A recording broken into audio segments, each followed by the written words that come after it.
Okay, so we're back in the Chofetz Chaim lesson today. I'm really sorry. I tried to put out a whole bunch of videos last night. I did a lot of them, even ones for Tammuz, 17th of Tammuz, and there was no sound. So, day 17, the section Sefer Chofetz Chaim, this one's called Repentance. It says, "We have seen that to speak derogatorily of one's fellows to degrade one's own status as a creation b'tselem Elokim, so imnium in God's image.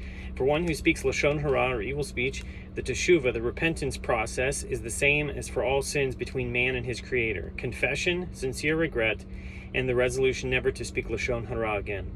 But your repentance is not sealed and final until when you get back to that same situation, the same scenario, you do the correct thing rather than the wrong thing."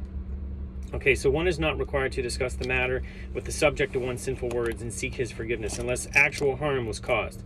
Teshuvah, or repentance for having caused harm through lashon hara, will be discussed later. So in the margin it says, "The way to ensure ourselves of eternal reward for all our good deeds is by avoiding lashon hara."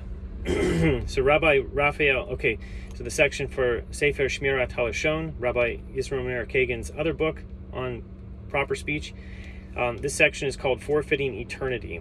So Rabbi Raphael Hamburger, in his work Marpei Lashon, offers another insightful explanation of the verses. Which man desires life?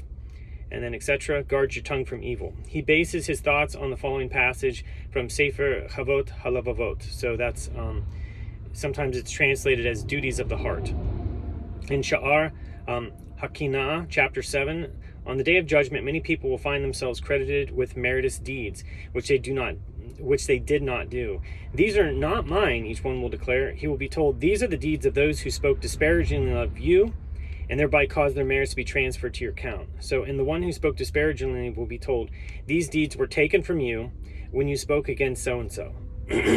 Conversely, some will find acts of guilt on their account which they never committed. When each one will protest, "These are not mine," he will be told, "These were taken from the account of so-and-so against whom you spoke."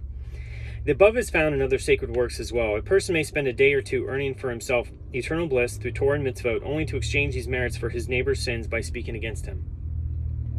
A few more days might go by as he accrues more reward, only to lose it all in the same manner when another opportunity for evil talk comes his way. This pattern might continue until his day of death, when he departs this world stripped of all his possessions. That is the Torah and mitzvot in which he invested much time and effort. Therefore, David first exhorts us, "Guard your tongue from evil," and only then does he say, "Turn from evil and do good."